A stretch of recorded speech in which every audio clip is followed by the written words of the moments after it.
This meeting is being recorded. Greetings to everyone joining us today for our first event of the year. We have more events to come and hope you will continue to join us as we host guest speakers presenting on a range of topics covering the history of class struggle in Virginia and beyond. Our goal as the Virginia Worker is to build a distinct pro-worker and independent ideological pole of attraction for the Virginia working class. The Virginia Worker Editorial Board is composed of members from groups across the state who emphasize organizing workers independently from capitalist parties and their auxiliary organizations which promote a class collaborationist agenda to the detriment of Virginia workers. Our website is meant to popularize the struggles, campaigns, reports, and debate across the state for this objective. We welcome all contributions to our publication that fall in line with our mission statement, which you can find at thevirginiaworker.com. Today, our guest is Carol Mace, current chair of the South Carolina Workers' Party, and Anson Foster, who is the vice chair of the South Carolina Workers' Party. Members of the South Carolina Workers' Party came together from different groups in different corners of the state with different types of political thought, as well as very different life experiences. But they came together to work towards a common goal of making not just South Carolina a better place, but also to spread class consciousness and build workers' power. So without further ado, here's Carol. Hey, yeah, as you mentioned, my name's Carol, and I was going to talk to y'all about the history of the Workers' Party in South Carolina to start off with. To talk about the Workers' Party, we have to go to the former South Carolina Labor Party. I'll go into a detail about registering and being accepted by the state to be a real, quote, party later on. But the South Carolina Labor Party was established in 2006 officially and was a subsidiary of a larger national party that was called the Labor Party, which was started by a bunch of unions, AFL-CIO, affiliated unions, as well as a few other ones. The National Labor Party, however, was in decline in 2006 when we started, and in 2007 every other state party and the national party dissolved, leaving just South Carolina. So while South Carolina Labor Party was a real party in South Carolina, it only had 3 people run on its ballot line. The problem was, although people were excited and say they wanted the third choice, they were still scared to break out of the duopoly, and a lot of the leadership of the Labor Party were also like that, not wanting candidates to run where they'd potentially take votes away from a Democrat. I know that's a lot of backstory before we get to the Workers' Party, and I'm sorry for that, but this is where at least members of the Workers' Party come into play. The election in 2022 for governor in South Carolina, the South Carolina Democrats tapped a man named Joe Cunningham to run. A labor activist who is also our current state party treasurer, who's not here today, was concerned that Joe Cunningham didn't agree with the majority of the South Carolina Democrats' basic platform policies. Chiefly, he was extremely against raising the minimum wage. And by the way, Joe Cunningham's campaign centered exclusively on legalizing sports betting and legalizing weed, both things that most of the population of South Carolina is just about. And after he failed at governor, he's now the national director of the No Labels Party. But anyway, Gary had been in the SC Democratic Party for a while, but was a lot more progressive than a lot of them. So in 2022, in response to Cunningham not wanting to raise the minimum wage and stuff, he and a man named Harold Gettings, who's also in our party, ran for governor and lieutenant governor under the Labor Party. However, the Democrats sued them off the ballot in 2022 with the help of one of the Labor Party co-chairs. And now the Workers' Party themselves started when people from the local DSA chapters, some people from the South Carolina IWW, the SRA, the AFL-CIO, Teamsters, and some student organizations joined in January, or I joined in January 2023. And our plan was to write a platform, a set of bylaws, and call a convention to officially rebrand the Labor Party. We also had to take a crash course in election law because we were scared we might be sued again to nullify what we were doing. And we had to find the Labor Party's bylaws and use them until we replaced them. That way they couldn't say we didn't do it correctly. But it all went according to plan. We got new everything and we officially separated from the National Party. And that's how we started in 2023. Uh, Now for party building. Like I said, the actual hard legwork was done in 2006 to make us a party, but I did get some thoughts from one of our members who was there back then. Donna DeWitt, our state secretary last year, was at the time the president of the South Carolina AFL-CIO and spearheaded getting signatures. I looked up how to become a party in Virginia, and it's a bit confusing. It looked like you could be not recognized party easily, just 11 people, one in each Senate district, in a state committee with a chair and secretary for 6 months.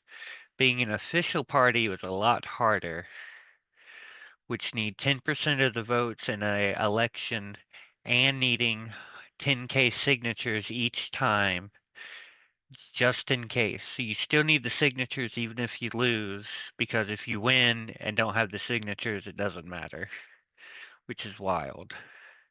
But that's what Donna wanted me to talk to y'all about, was about getting signatures. Um, she said they picked three things to talk about in their pitch.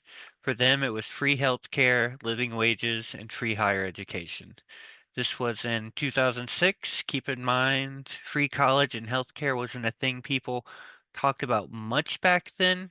I think, I can't confirm that. I was 17 in 2006. Uh, they had flyers with that info on it and took it to flea markets, farmers markets, fairs, and any parade going on. She said there was a lot of diverse attendance in the different places, and they ended up getting almost double the signatures they needed. Because regardless of party affiliation, people generally agreed on things that would help the working class.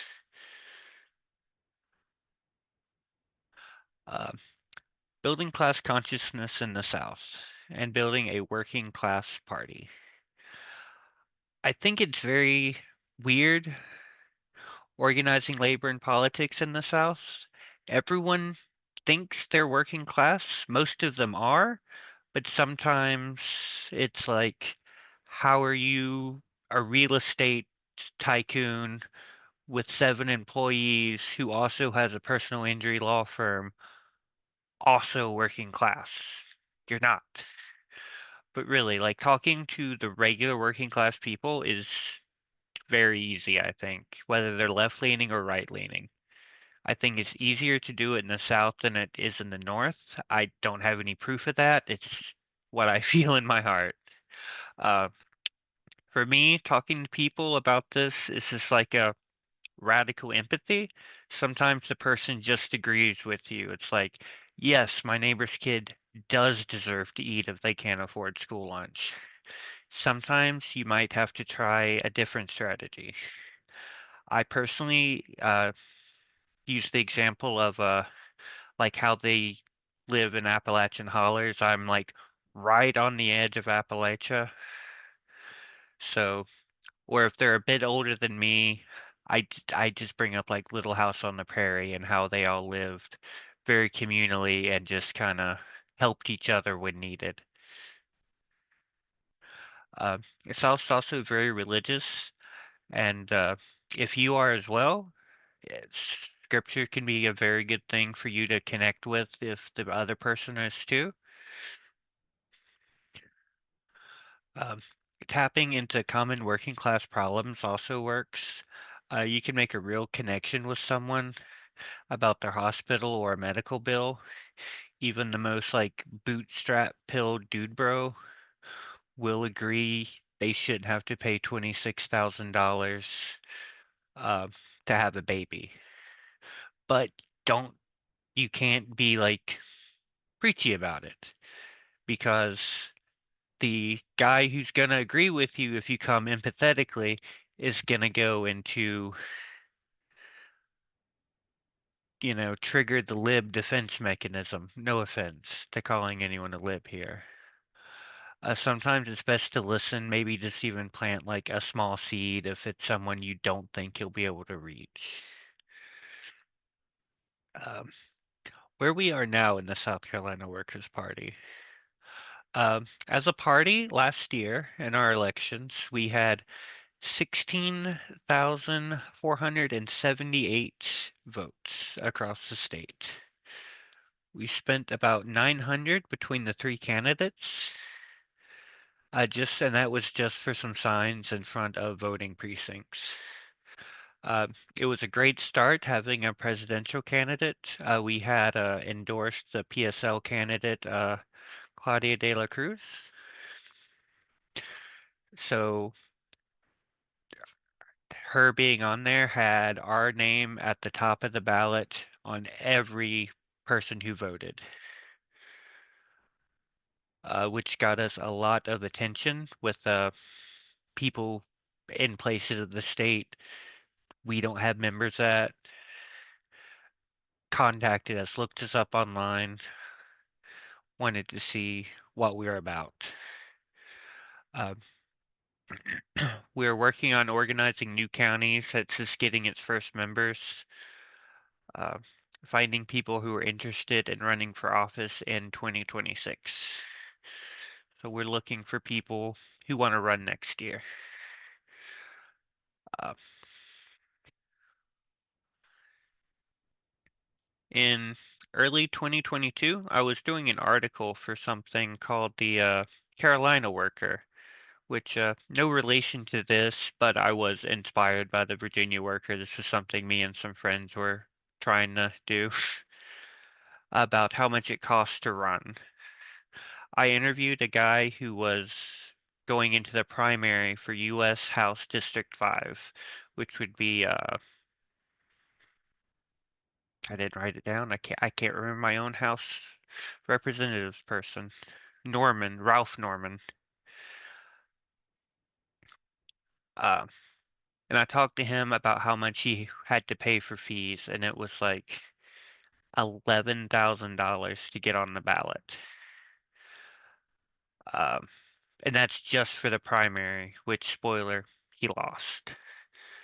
Uh, he had no support from the South Carolina Democratic Party because they don't support contingent, things that's not a guaranteed win in South Carolina. Why bother? And the amount of time traveling. When I talked to him after the primary, he was working at Walmart stocking and trying to like rebuild the savings of all the money he spent. And really bothered me because I talked to him. I met him. Like I worked for his campaign for a little while because I really liked him after I talked to him. And his campaign was exclusively about like queer inclusivity and environmentalism. And because he pushed that message, he had to pay money to the Democrats and lost. So I want to what the South Carolina Workers' Party wants to do is at least take one of the gateways away from that. Like we can't stop you from having to travel to events and stuff, but we can take away that $8,000 entry fee. It's more like the higher you go up. I think it's like $27,000 if you run for governor.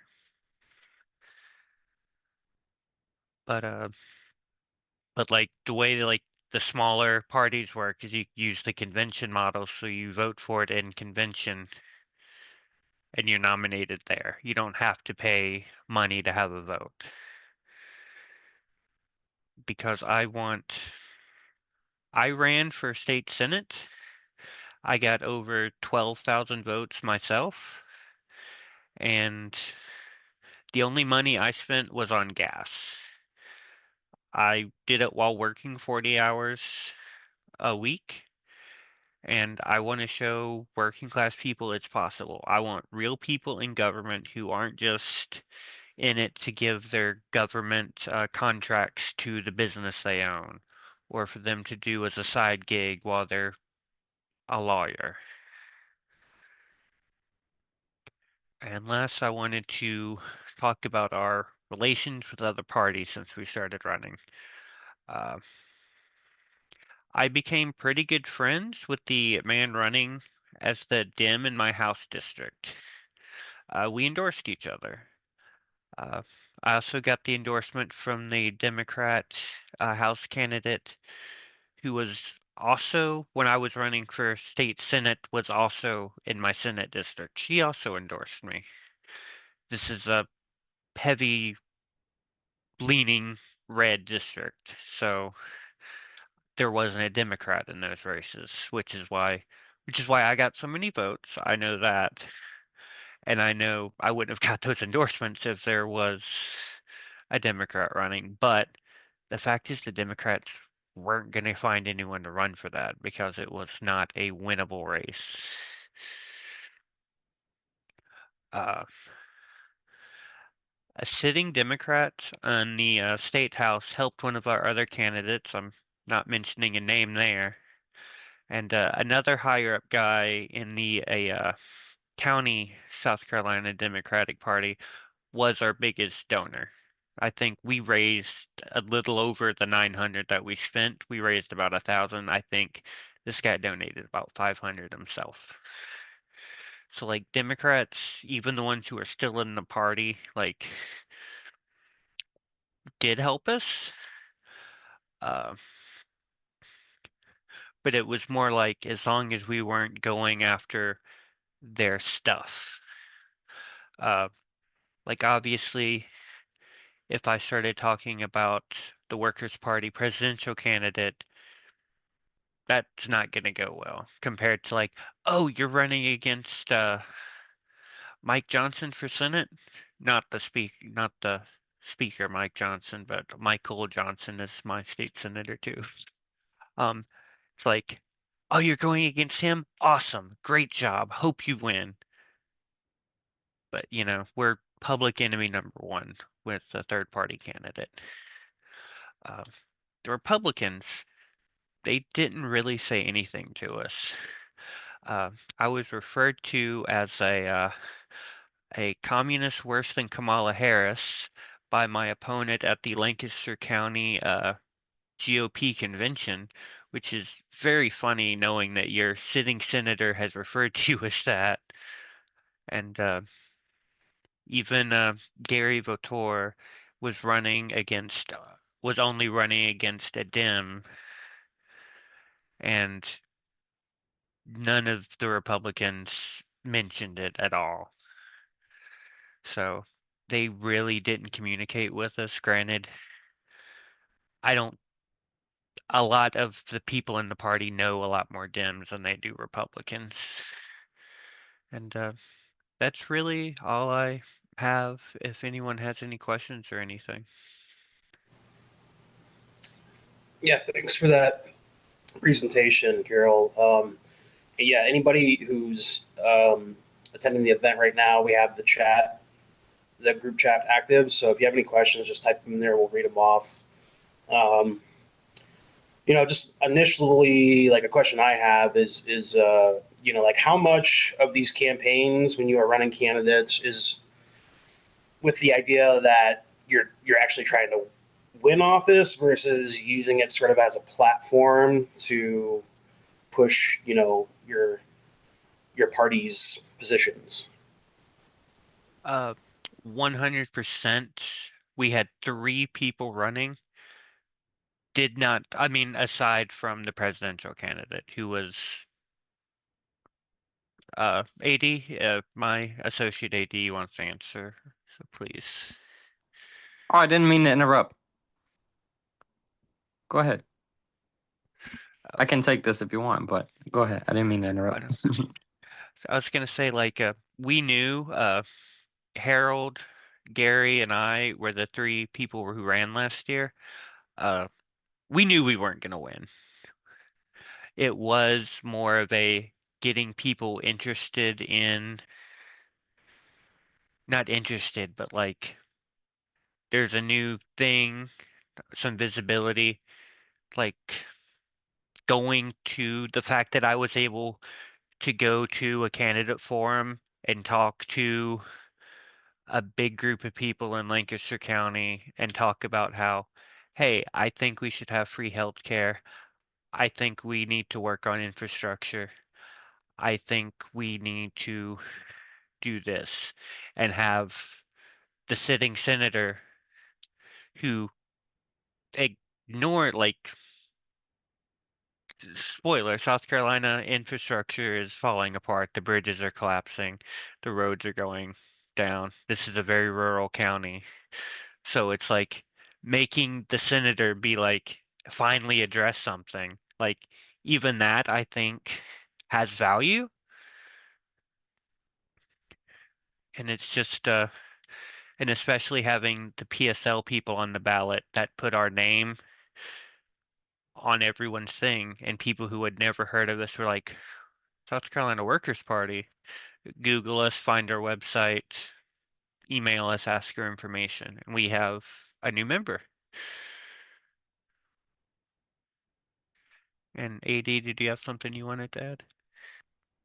Yeah, that's a great example that you gave there about how people would around the election, we would get phone calls, we would get emails, we would get applications. I got a phone call. We got a phone call to our uh to the phone number, and someone had left a voicemail and said, um, "Are you guys the Workers' Party? I think I just voted for your candidate." I never heard of you all before, but I've just voted for you, and that's illustrative of what the campaign was all about. Um, Obviously, we want to win. That's why we're building an organization. That's why we're building a party, because we want to win power. Um, but we know that we're in the system where this kind of question is asked to us. What does it say about the system that you can pose a question like this to members of a political party to say, are you really running to win? It says that this so-called democracy isn't really all it's chalked up to be. It's a sort of deformed or uh, half sort of um, a limited democracy. It's not a full, expanded democracy open to all people, all parties, all candidates. And um, the main thing with the campaign is to put forward, to advance a platform for people to unite around, for working class, for the working class to unite around, because that's what we're trying to do. We're trying to build a mass working class party, and we can break that down. Mass, a mass perspective, class, a class perspective. So that means rooted in the working class, independent working class vision, and then the mass perspective, which, many of us come from the left. Even in the trade unions, we come from the left politically. The core of us, of our activists and organizers and members. But what we are talking about is not limited to so-called left unity, but rather to a working class unity, where we reject, in South Carolina, the red-blue divide. We're told in South Carolina, you want to build unions. In South Carolina, you want to build a workers' party. Um, And in fact, we think it's not only possible to build that united working class unity, but is necessary. And again, that is around a broad, positive program that cuts to class issues, which we may be able to get into further later. And Kirill mentioned earlier about the platform, the process of rewriting the platform. We're actually in the process of rewriting a platform right now. So I can't go into much detail about it other than you can imagine what we might put forward, which is what the original Labor Party put forward, a similar platform of housing, healthcare, education for all people, supporting unions, ending police brutality and the mass incarceration that are in this state, for example, right? And so that unity touches on issues that all working class people can relate to, while also addressing that unity is forged in struggle. Unity is forged in the fight against oppression, which includes the special forms of oppression, the racism and sexism and bigotry. Um, so yeah, that's how I would answer with that question is we're in it to win it, but we know that uh, you know electing a Workers' Party governor or a Workers' Party senator or even a majority of Workers' Party representatives in the state legislature is not necessarily going to get us to the goals that we want. And the challenges that we face in building the organization point to the conclusions that we've come to and we want other people to come to about the nature of this system, that we have to change the system. Um, so I'll kind of conclude on that point. um, and yeah. Thanks, Anson. We have a question from William. He says he's with the North Carolina Workers' Party and just wanted to ask what your party's interactions with unions have been like. Are there any unions that have shown any interest in the South Carolina Workers' Party?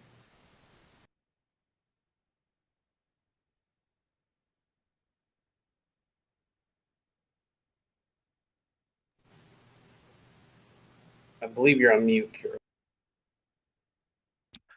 I'll go ahead and let AD because he's from a Columbia area, the center of the state. I'm kind of off in the corner. So AD probably talks to him more. Thanks, Carol. No, that's a good question, though a key question, important question that gets to the foundation, the origin of the Labor Party, which is our sort of progenitor. And one thing about South Carolina, which you all may know, is we have the lowest union density in the country. And yet that's where the Labor Party carried on, right? And there is actually the laborparty.org website still exists, and you can go read some of the documents from the early founding uh, of the Labor Party from the Bush years into the Obama years. And there's actually a document that is called The Case for South Carolina. Um, and it talks about union support and how at the time the president of the South Carolina AFL-CIO, Donna DeWitt, said, and I'll just read the quote: "We believe the time has come to build a real political alternative capable of running credible campaigns and changing the terms of the political debate in our state. We are convinced that it is time for South Carolina's workers to begin to speak clearly and with their own political voice." That was from the president of the Federation of Labor in the state at the time. We had major buy-in from others, including the steel workers, including, importantly, the ILA, the Longshoremen's Union, 1422, Local 1422 in Charleston. And their leadership and their membership were key. That was around the time of the Charleston Five struggle to free the Charleston Five, that political struggle. And, again, more and more unions bought into this idea of the Labor Party at the time. And it's easy to see why in the Bush years, after the failed campaign in 2004, where Bush was reelected, the Democrats failed to take to defeat Bush. Many people were searching for that alternative, and the unions were the major backers and the major supporters of the original Labor Party. And it's, again, the conditions at the time, the political conditions at the time, uh, make it easy to see why that would be the case. There are other documents as well on that site from the founders, where people, where they talked about sort of what went wrong, what were the challenges of building the Labor Party. And one of the conclusions was that in the sort of 2008, 2007, 2008, there was the hope and change, right? The promise that swept millions of people into political action and support really behind Obama's campaign. But what they got really at the end of the day, what we all got was more of the same, right? By and large, for the most part. And so that's something I would encourage people to really study, to go back and learn and read on the laborparty.org. But they had an approach that said, you know, for example, there's a document that talks about a need for a new vision of politics, that a revitalized labor movement needs a new vision of politics. And one of the things they emphasized was political independence, and the need for our own party. That's one thing that we emphasize. But they also knew that labor had to be at the core, that the unions have to be at the core. And that's something that all of our members want to be active in. Um, I became involved in the Workers' Party in the period when uh, the individuals involved in sort of reforming the Workers' Party as the Workers' Party, in that process that Carol explained. Harold, reached out to me. I knew him through the labor movement. I was a union member, charter member of my local, with CWA. And that local that I was a member of, I was a worker, I was a member. I later became in the leadership of that union. I later became an organizer with that union. And I met Harold at the AFL-CIO convention. And I had met Harold and others through other struggles like healthcare, um, women's rights, LGBTQ rights, the fight against racism and police brutality. And so it really is a party of struggle, a party of people who are active, who are organizers, activists, union members, workers. And so hopefully we can get to that point where unions really throw their full weight behind the project of political independence, a party. We see, after the failure, quite frankly, of the Democratic Party to defeat the return to power of the Trump administration, and their sort of failure to really effectively mount a fight back against it and a challenge against it. Many people are seeking that alternative. Um, so the conditions are ripe. It's easy to kind of hit our head against the wall when we see the sort of amnesia set in among people and the sort of false hope that can come from the idea of sort of sit back and wait for the midterms. But we got to get in there in our workplaces, our communities, and organize. Um, we got to win over union members through struggle, standing with them. We have to go down to where they're on the strike lines, the picket lines, stand with them, build with them, and build where we're at. Um, and yeah, I'll just leave it there for now. I'm sure there's more on this topic that we can discuss, but I'll leave it at that for now. Thank you, Sanson. Sarah had a question. She was curious if you all are ever concerned about political opposition, like trying to dig into your personal lives and defame you. I mean, I know you talked a little bit about being referred to as a bigger communist than Kamala, but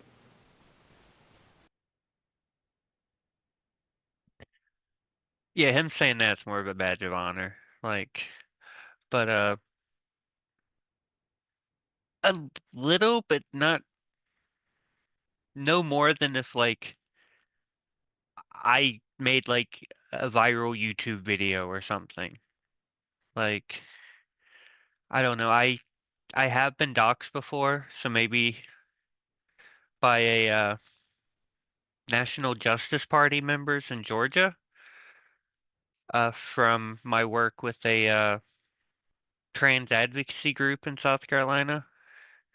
So I think after like it's happened once, it's more like, okay, you failed the first time. I'm personally not very worried about it, but I understand the fear could be there.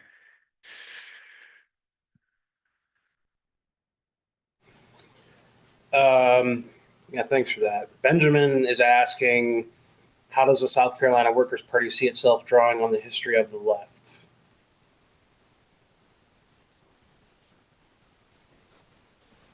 Or Anson, if you wanted to respond to that prior question. Yeah, sure. I'll take up the first one first, because it's a very important question. People are going to ask. Um, a lot of people have actually even said, I will donate or I will do this or X, Y, and Z, but I can't go out to this event or I can't. Uh, you know, People will come up with all kinds of excuses not to be involved in political activity or not to join their union, for example, right? I'm afraid to join my union. What if my boss, what if my supervisor said X, Y, and Z, right? Um, what if they join a union? What if your coworkers that you think are gonna uh, treat you differently or react, or what if you convince them to join, right? That's the kind of attitude we have to have. We have to have the attitude of, we can't separate the personal and the political. That we have to be out there. We have to be public and vocal, to lead the way, to set the example, to attract the folks who are thinking. I can't tell you how many times I've had people apply or reach out and say, I did not know this existed. I'm so glad to find out that there's an alternative, that there's a workers' party, that there's an organization with this program that aligns with my values. And if we essentially do the boss's job for them by censoring ourselves, uh, we're ceding ground to our enemies, quite frankly, whether that's the Republican parties, the Democratic elite leadership, um, the billionaires, the bosses, the bankers, whoever, right? We're ceding that territory. So we have to be public, we have to be vocal, we have to be militant, we have to be loud and proud. Uh, you know, we're not ashamed. There was a very smart man a couple hundred years ago who said the working class movement must disdain to conceal our views. We are not ashamed. In fact, if we hide and again censor ourselves, that is shameful. We're proud um, to be independent and to be vocal in support of our aims, the aims of our class of independence, freedom. Yeah. Thank you. Yes, I guess if y'all don't have any further comment, we can go on to Benjamin's question again. So, how does the South Carolina Workers' Party see itself drawing on the history of the left?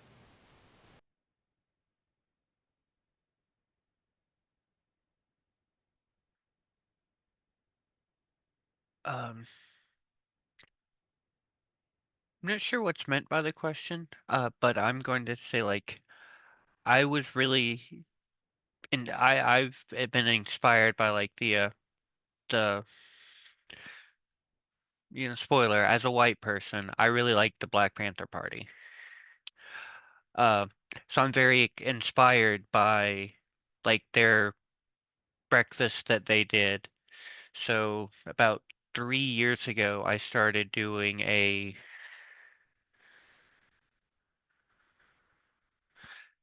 so like 3 years ago, I started doing a food insecure outreach thing where I would have, but since I had to do it more modern because the supermarket's not going to give me old bread unless I give them a profit incentive of a tax ID number, sadly. So I had to make a nonprofit, get that, so I could start distributing food. And then, so it's like, but now I do that up under, like, as a member of this raises awareness. This shows that, like, we're out here trying to help. I took inspiration from that. I don't know if that kind of helps, like, goes with what you're asking. I'm not 100% sure. I'm sorry.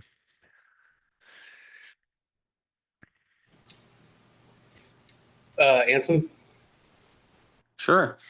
Yeah, I'll take a crack at this. And I like that reference to the other, efforts in the past to organize political parties to fight racism, to fight capitalism, to fight the division and build that working class unity.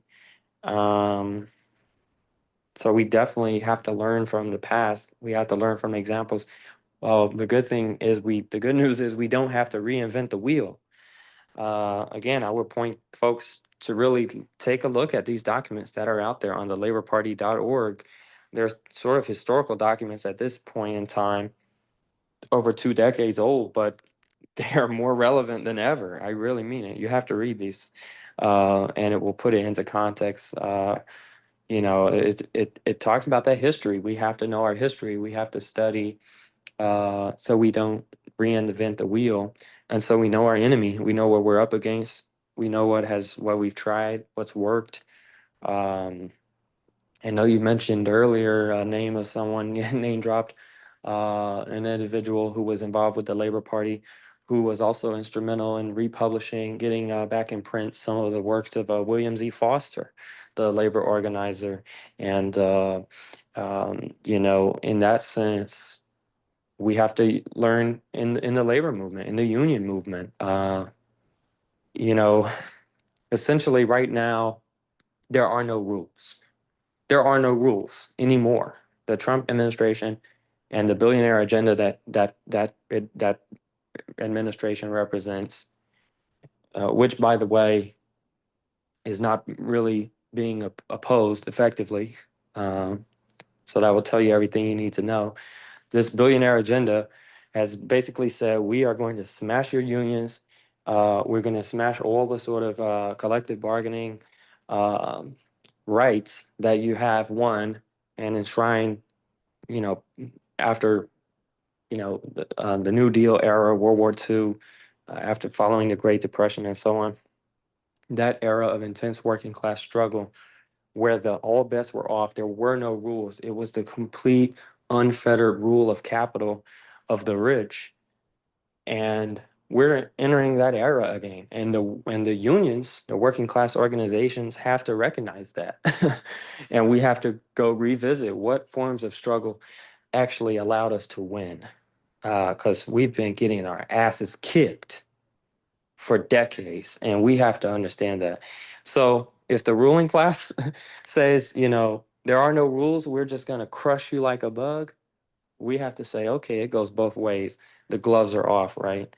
Um, so that goes back to also another debate or struggle between different currents on the so-called left. I don't like using that term because, as I said, we're more interested in building working class unity than so-called left unity among sort of small niche uh, cliques. But it is important to know our history and to be uh, well-rounded in our knowledge of politics and history. And sort of by way of a story of how I joined the Workers' Party, around the time when there was a transition from the Labor Party to the Workers' Party, I was invited to that convention. And I held off on attending that convention for the time because I was a union member and a union organizer. And I said, well, where is the union movement? We do have one here. The ILA in Charleston is the backbone of it, of the union movement, the working class, and particularly the Black working class in Charleston. Um, and there are union locals across the state. But, you know, we have the lowest density in the country. We have less than 1% of our workers are union members, right? The federal unions are under attack. So I said, look, if we are going to build a workers' party, we have to have the workers' movement first. We have to have the unions first. Or how can we build a political party if there is no movement to speak of?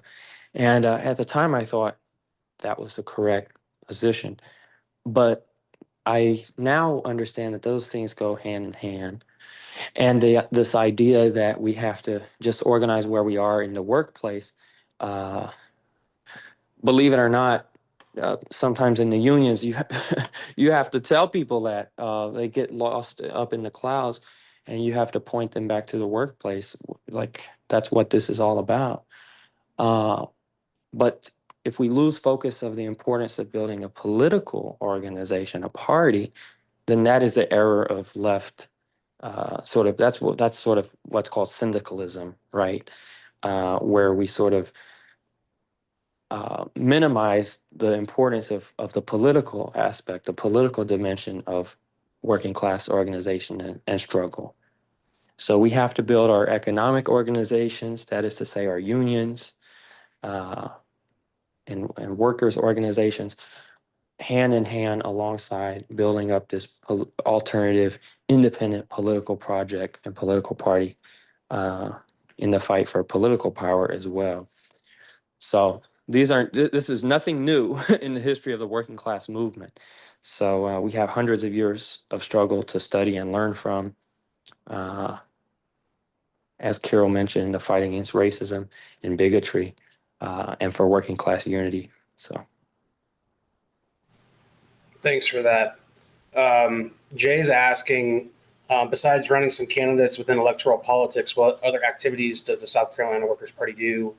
Any mass organizing, political education, etc.?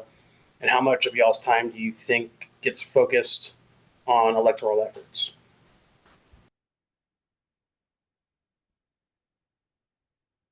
We barely do electoral efforts, to be honest. We made that decision pretty early on in our campaigns last year because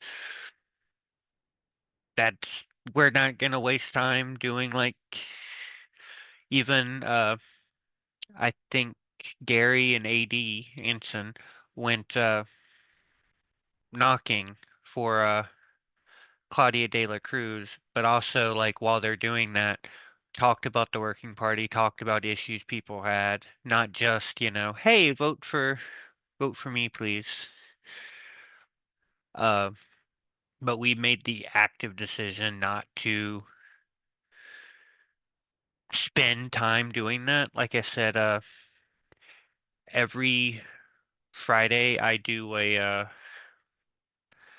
Friday early afternoon, I do a food distribution thing in my town or the town over in South Carolina, just for houseless people generally at the park. Uh, I do that. I try and do that at least twice a month, just because right now it is just me and sometimes another guy. Uh, Political education, we do have events. We're working on doing a kind of an open thing in Columbia soon. That's and then we've done one in York County, which is my county in South Carolina. I'm the county in South Carolina right below Charlotte, so I'm practically in Charlotte basically. But like I've done two events, one at the library and one at a Boilermakers Union Hall for just like getting people interested in what's going on in Rock Hill, South Carolina, what we can do, just kind of doing like that. I'm just kind of copied the format that a group in Charlotte was doing about issues in Charlotte that I had went to. And I think Ansem had some stuff to talk. Thanks, Carol. Yeah, I like what you shared about the union hall. That we are a mass, all of our members are involved in a mass, in some form of mass organization or struggle, whether it's in our unions, local unions, central labor councils, uh, and so on and so forth, as well as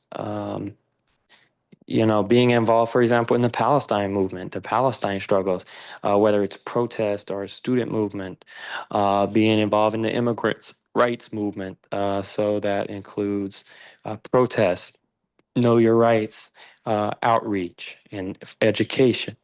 So these public forums, political education forums, um, right now, I think town halls are going to be something that we're going to be putting together. Town halls can be a very popular format of reaching lots of people with our message, bringing them in and closer to our politics. Um, let's see, I'm trying to think of what else, particularly with the unions. That's really important.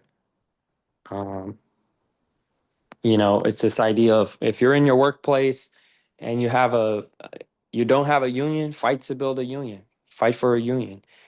If you have a union, fight to make your union fight, to be more militant. um, and we don't reduce all the problems of the working class down to incompetent leadership of the unions or X, Y, and Z. In fact, our message is really the opposite, because the bosses have told us that working class people, poor people, young people, students, whatever, particularly working class people, we've been told that we can be nothing more than spectators in the political process.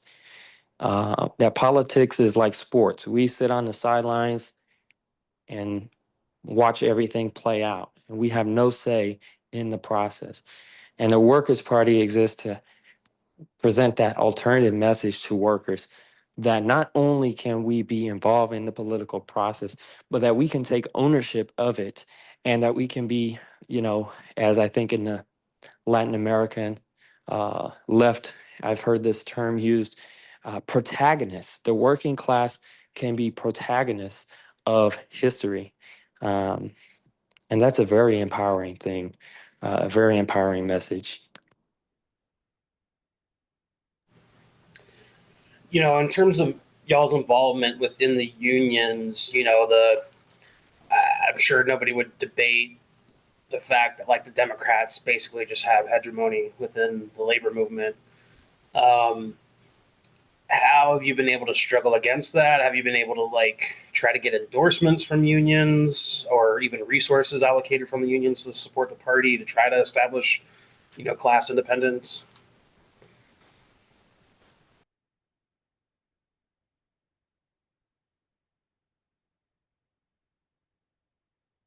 Anson, please go ahead. Sure. Thanks. That's a really good question. Um, you know, this is one of the issues that the Labor Party had, um,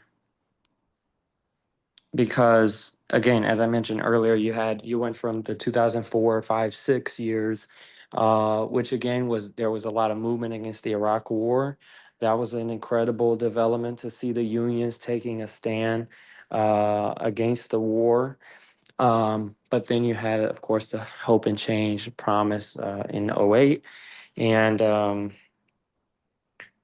you know, that tends to happen where in the years of sort of the off years, there is more interest among unions against, or in terms of more interest towards a sort of class independent political organization.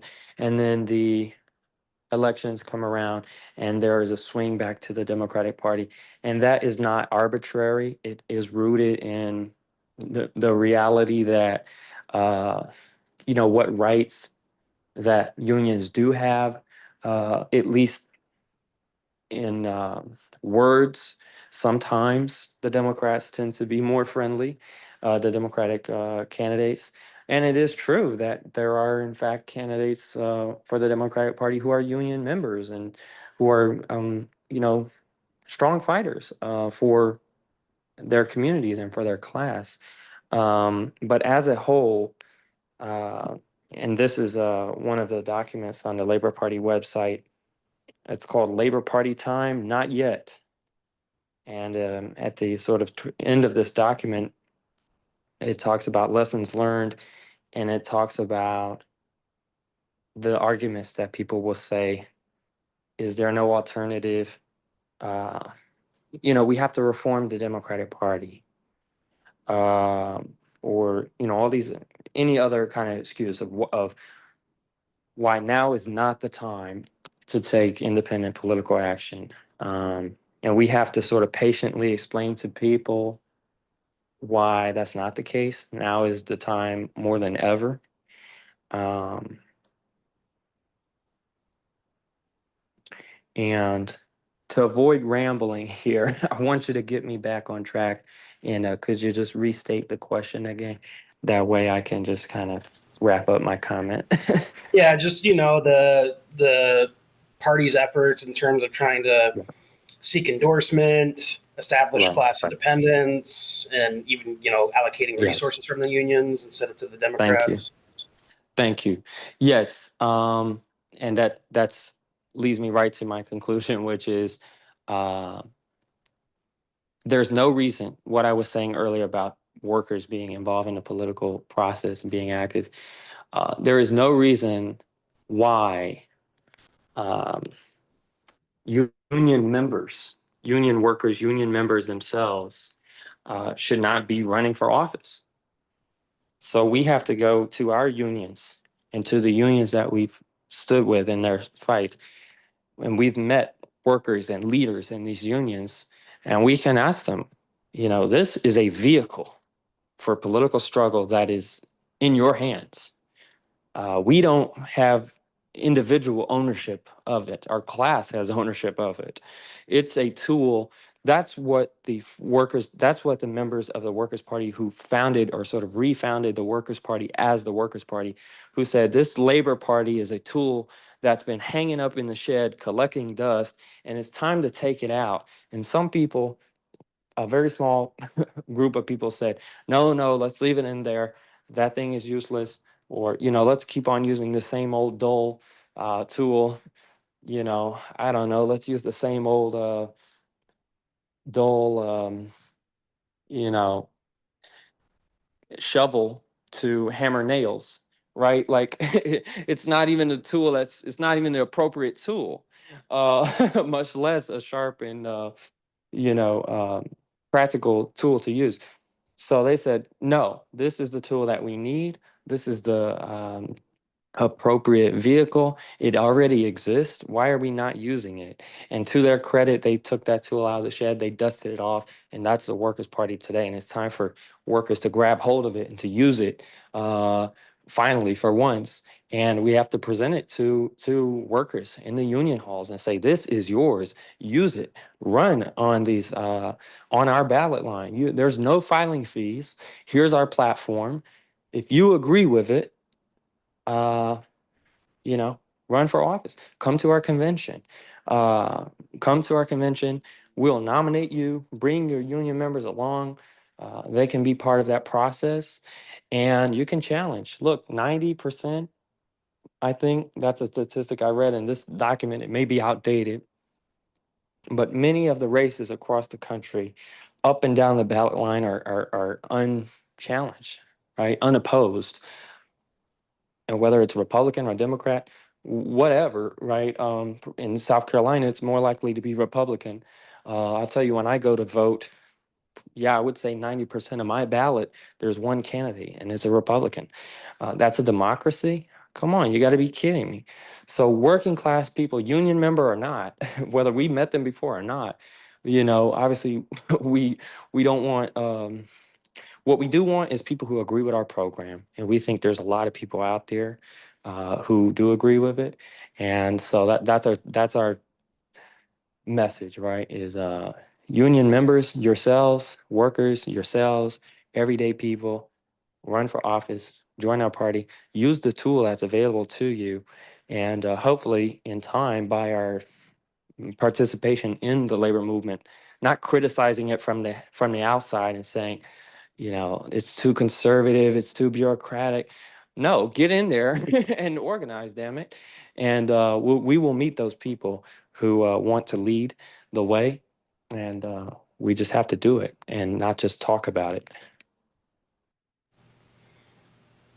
Thanks. Yeah, so I was sort of leading me into another question about, in terms of membership of the party, it seems sort of like you all want to have, obviously, some distinct positions that distinguish you from like the Democrats, but also maybe not have too high level of like an ideological unity to discourage people, to keep that kind of mass character or build a mass character. So I was just sort of curious, like, what is y'all's views on like how high of an ideological unity do you think is necessary or that you have in the party?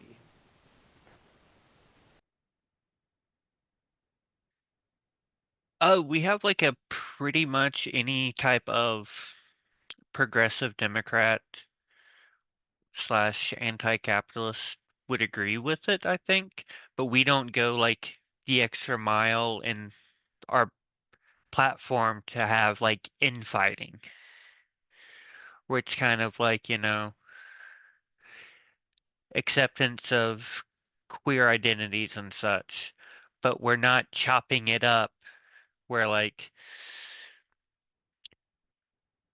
where we're disincluding like trans medicalists, and that's a really bad example. I'm sorry. I did a lot of trans organizing, so my mind always goes there.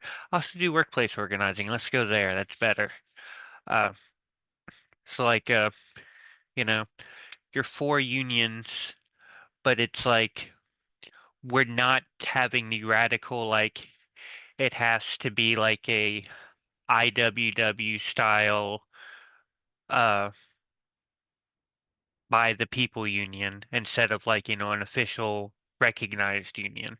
Like y'all can fight with that inside the house. I don't care. Just get inside the house. We have a world to win, more like. And I think that issue goes with a lot of things where it's like we want to clean up energy, we want better energy allocation in South Carolina. We should do renewables. No, we should do nuclear. Let's let's talk about this in here. Like we agree something needs to be done. Let's work on it.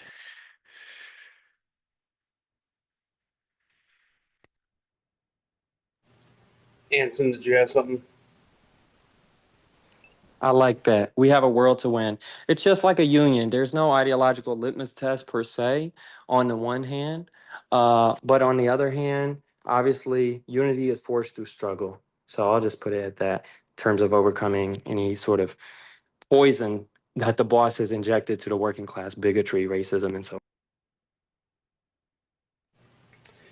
Yeah, you had talked earlier about just kind of the dismal situation we're in as the working class and how we have effectively been relegated to being spectators, and the AFL-CIO unions are sitting on huge reserves of funds that they could hypothetically allocate towards organizing the unorganized, the vast majority of workers in this country, but they don't. Um, and referencing like the IWW, they have that kind of direct action model where they kind of eschew the whole NLRB process and think it's inherently co-optating. And the continued historical trend is union density is decreasing. The working class doesn't have any real political power. So I guess I'm kind of curious on y'all's thoughts about the role of the party in terms of activating workers into action, because like the IWW, which I'm a member of, the organizer training model is very much like, get together, group of people, you don't have to have formal recognition, and go out and strike, right? So like that's been their orientation for a very long time, yet it hasn't really been an effective alternative to, the like NLRB election process for getting certification and collective bargaining and all that stuff. So, it just seems sort of in a lot of ways like, you can see those polls that say unions are more popular than ever before, yet it's not translating in a reversal of the decline of unionization and union density. And it sort of seems like, not to be fatalistic, but like the working class in general is like very passive right now and not really willing to take a lot of meaningful action that would actually force like concessions via reforms and whatnot from the ruling class and through the state. So I guess I'm just kind of curious, like, do you see the party sort of functioning as a way to maybe activate workers, to maybe make them, be in a position in the future where they would be willing to take maybe more militant action?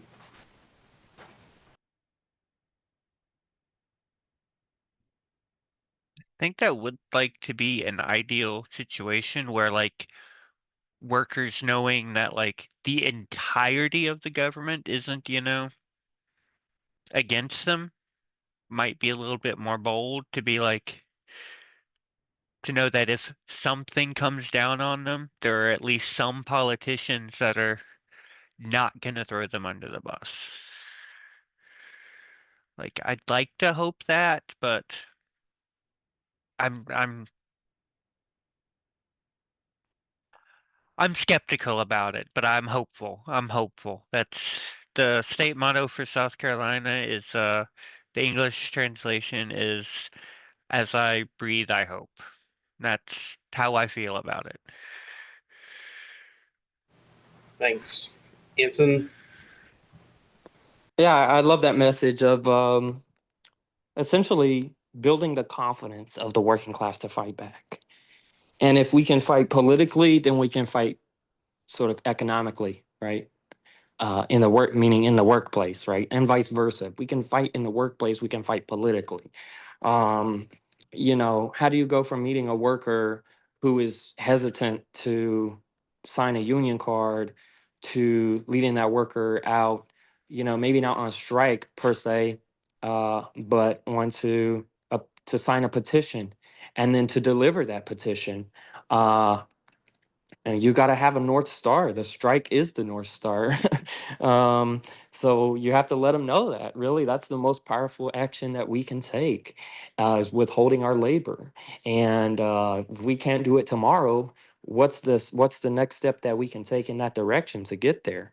How do we work backwards and say how do we build up that confidence to build and fight and build a union? Uh, and pretty soon that worker is going to say, you know what, we need to march on the state house. We need to march on the governor's mansion. Workers aren't stupid, contrary to what the bosses and the politicians want us to believe. And so that's the role, another role of the party is to have members who are union members, who are workers, organizers, activists, uh, to say, you know, do things suck? Yeah. Do you want them to change? Yeah. So what are you going to do about it? And you can do something. You and your coworkers and your family and your neighbors, we can win.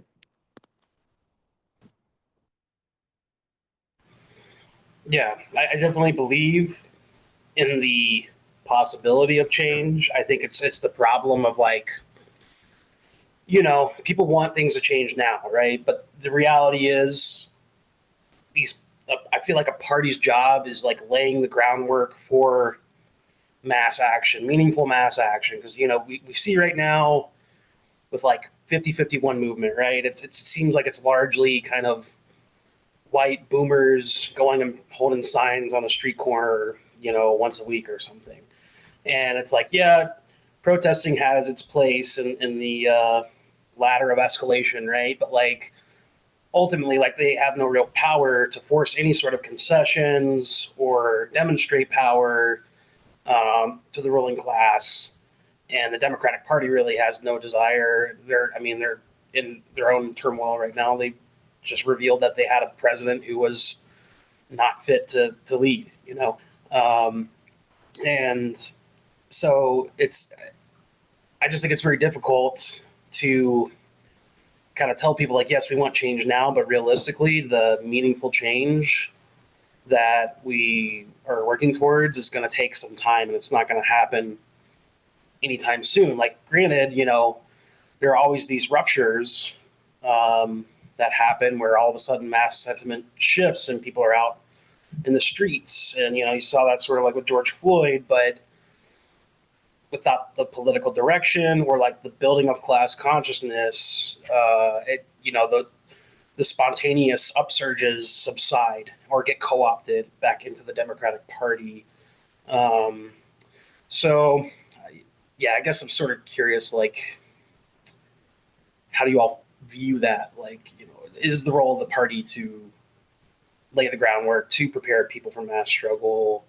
Do you think the party could actually help trigger more unionization than even the trade unions are willing to do right now?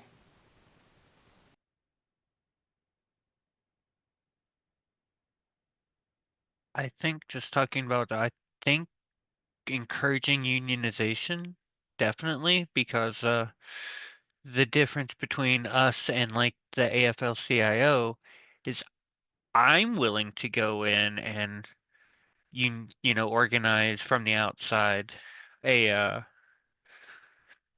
an industry that isn't profitable. AFL, every other union is not going to do that. Why would they? That's not their business model. This is this is definitely my, like, coming from the IWW into this, where it's like this is a profit driven union. Like, I'm willing to make a pure bottoms up, like, worker ran one,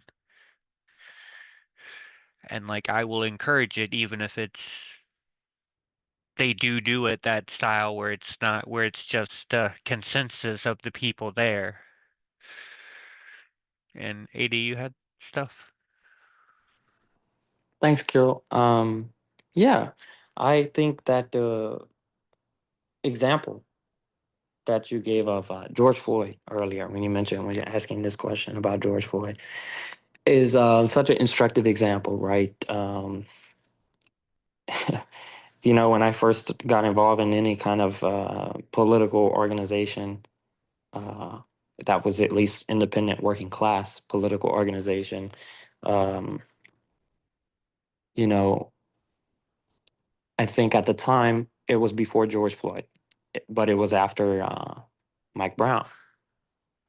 And the question was, what is it about a Mike Brown, and in this case, a George Floyd, that causes that mass uprising? The truth is, we don't know. We can't predict it. There is an element of spontaneity. But the element of organization is precisely what you said. When all those thousands of people enter into mass political struggle, many of them for the first time in their lives ever, and they're out on the streets protesting racism and police brutality, are we going to be prepared to welcome those people into the movement and to get them organized, to channel them into workplace organizing or political organizing, building the Workers' Party? And that's why we have to build the party now with a sense of urgency. And if you go into a union, if you go into a workplace and you take an approach to union organizing that says, you know, this is gonna take a long time, and we might not get everything we want right away. Like, no, you you have to go to people and say, what is the most important thing to your life right now? How would your life be different if tomorrow you had X, Y, and Z, a higher wage, healthcare, whatever, right, for you and your family? And what are you willing to do to fight for it, to win it, to get that with your coworkers? And we have to overcome the inertia.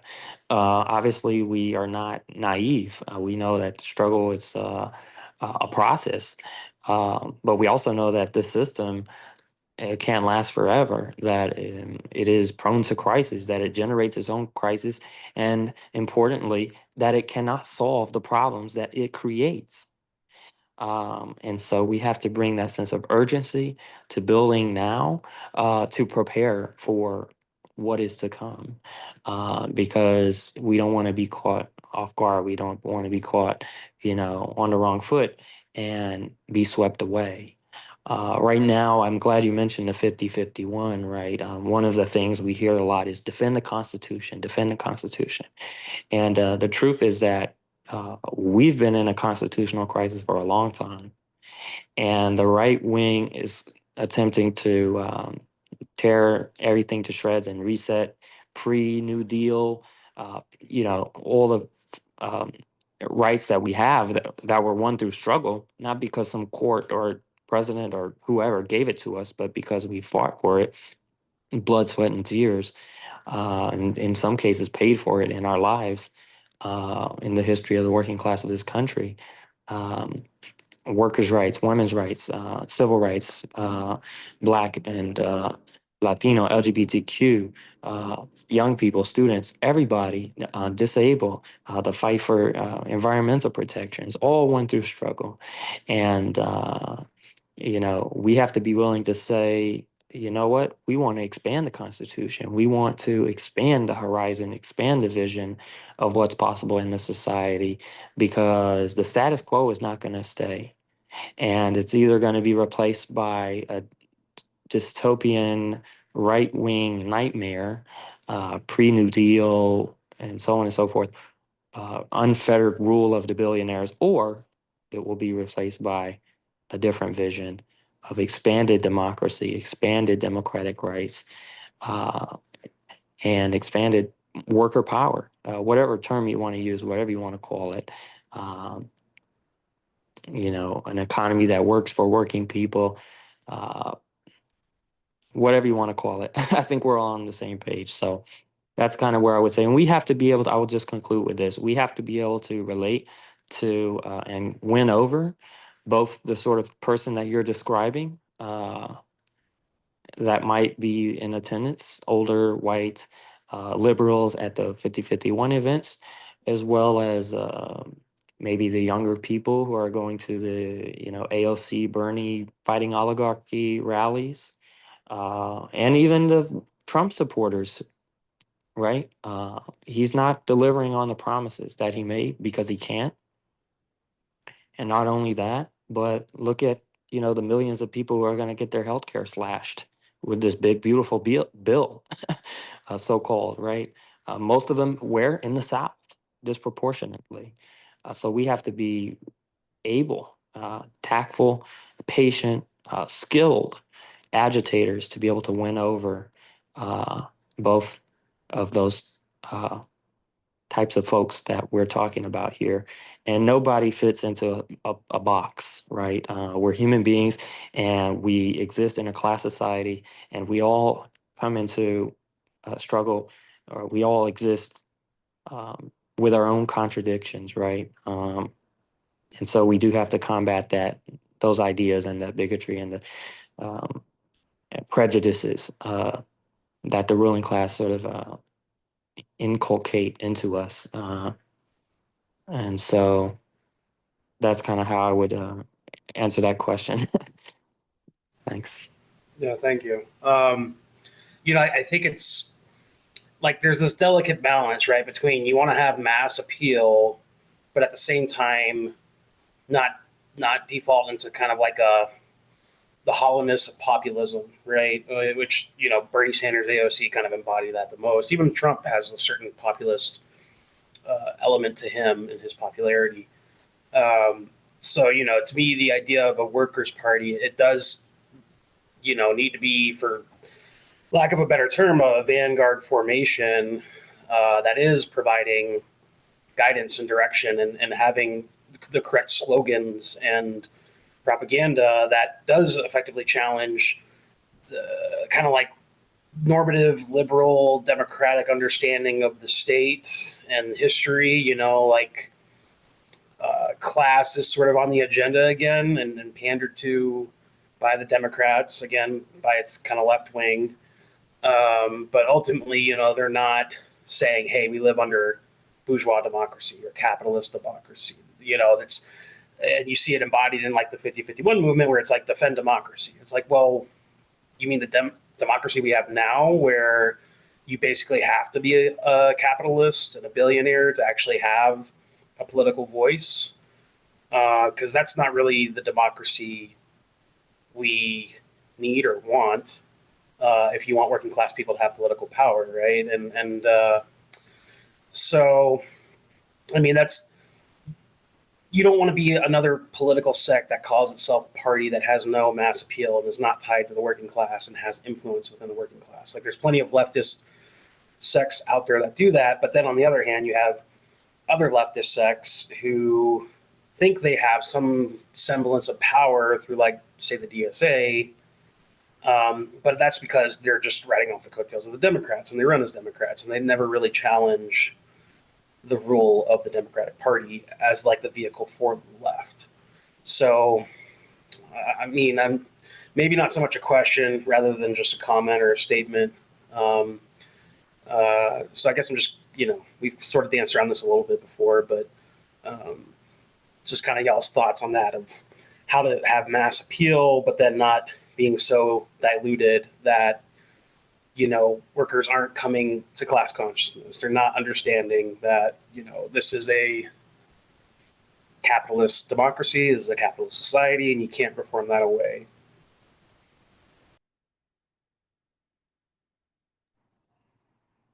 I'll respond briefly to that. I think the program or the platform is key.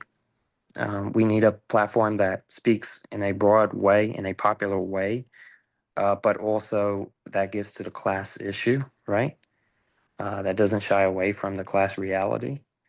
But again, it doesn't need to be niche. And when we present, when we agitate, when we talk with workers, we should avoid jargon. We should avoid sectarianism.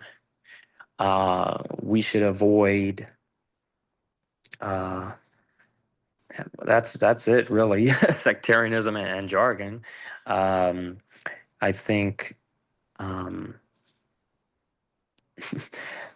you know, in the movement, sometimes you can meet.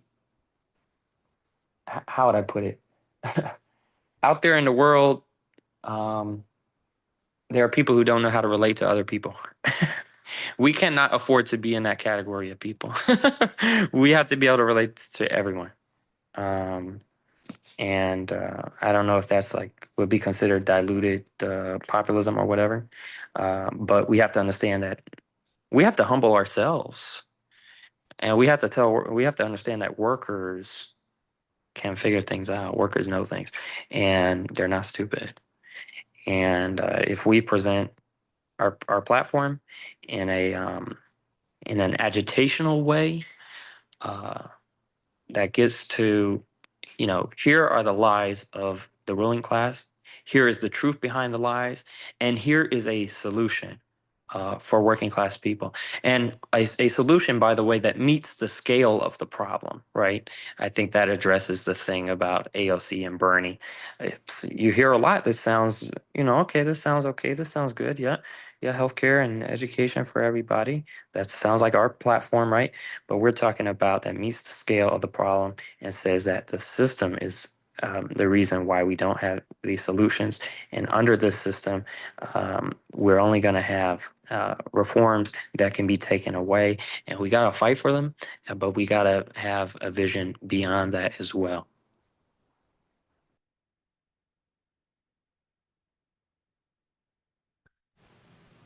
And just to add on to that, I think the platform is important, but like 99% of Republicans have never read their platform. 99% of Dems have never read their platform. It is just about being open and honest when you talk to people about your platform, like no matter what. Like when I was at a candidate forum, It's a bunch of older people, bunch of older white people, retirement age. So there's a lot of things I wasn't going to bring up apropos of nothing.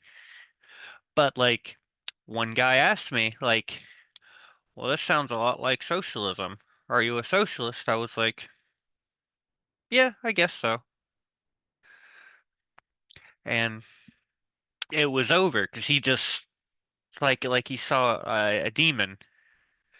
But like also just when you talk to people, I agree with AD. Like, don't put in jargon. Like, I have a linguistics degree and a philosophy degree. I could be the most annoying person in the room, but there's why? Why would I want that? It's like you just talk to people as you would like your friend. It's like you're not writing an academic paper on the uh, nuances of capitalism in the uh, shirt printing industry. You're talking to someone you work with about unionizing. Uh, but yeah, that's all I wanted to tack into that. Appreciate it, y'all. We're up here at about an hour and a half now. I don't want to keep y'all from the rest of your day. Does anybody else have any further questions or comments?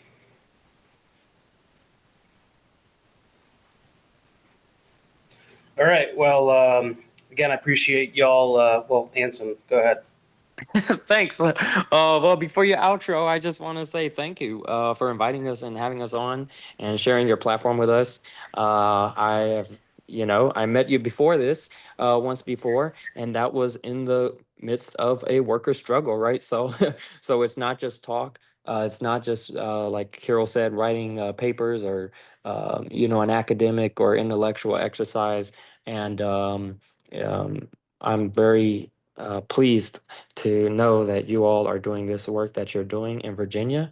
And I know that many workers are organizing up there, and it's more than we realize. It's not being reported on in the corporate owned media. And therefore, I just commend you for the work you're doing. I thank you for the work you're doing and for having us here. And I salute you, the folks in Virginia, and your audience. So keep up the great work.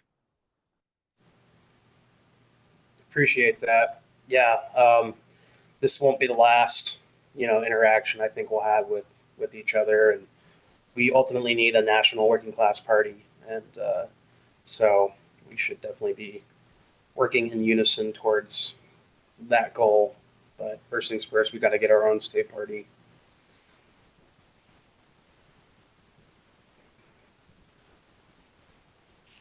Onward. Very good.